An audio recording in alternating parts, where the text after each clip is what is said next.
Hello and welcome back to my channel. This is a random day in my life and I wanted to show you guys how I spend a day while thinking in Japanese. Because I talk a little more casually, you'll hear Kansai intonation, but I hope this will be a good example to hear some commonly used words. おはようございます。コーヒーを作りに下に降ります。日本にいた時はコーヒーマシンを使ってたんですけど、ないのでインスタントコーヒーを使います。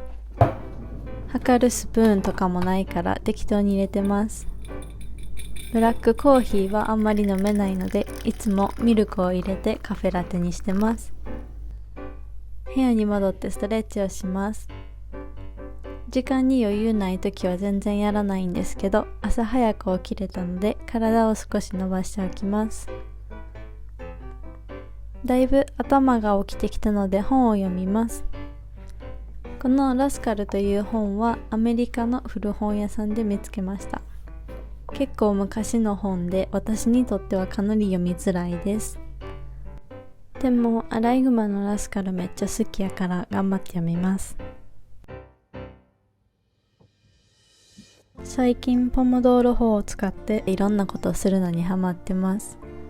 25分くらい本を読んだので5分休憩してプログラミングの練習をしていきます。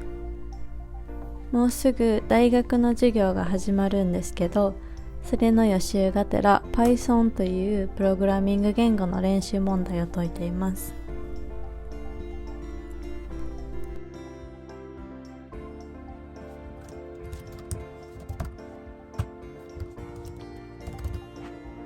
メイクをしていきます。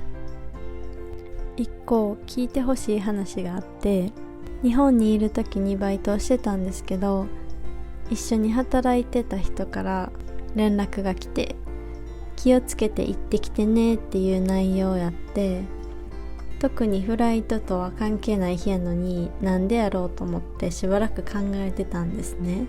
そしたら思い出したんです。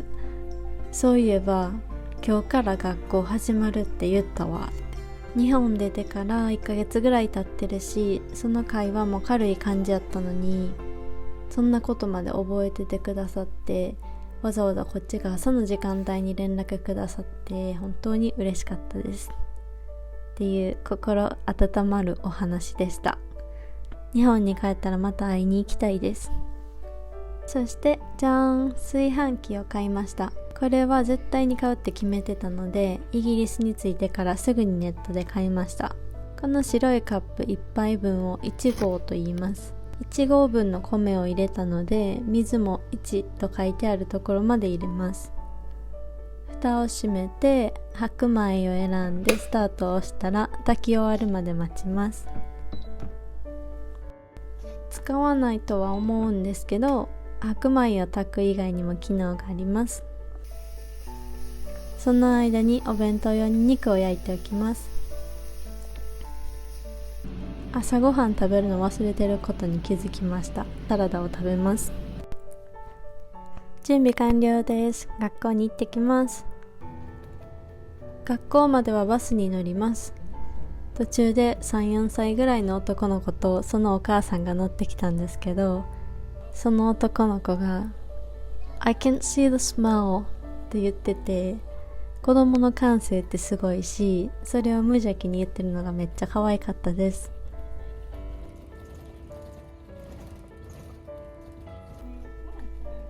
この日はいくつかイベントに参加して、最後はバスツアーに参加しました。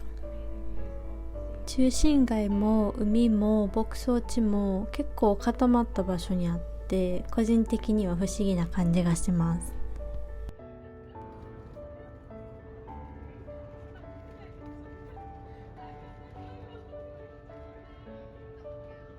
帰ってきてから軽くご飯を食べてシャワーを浴びて、今は髪の毛を乾かしています。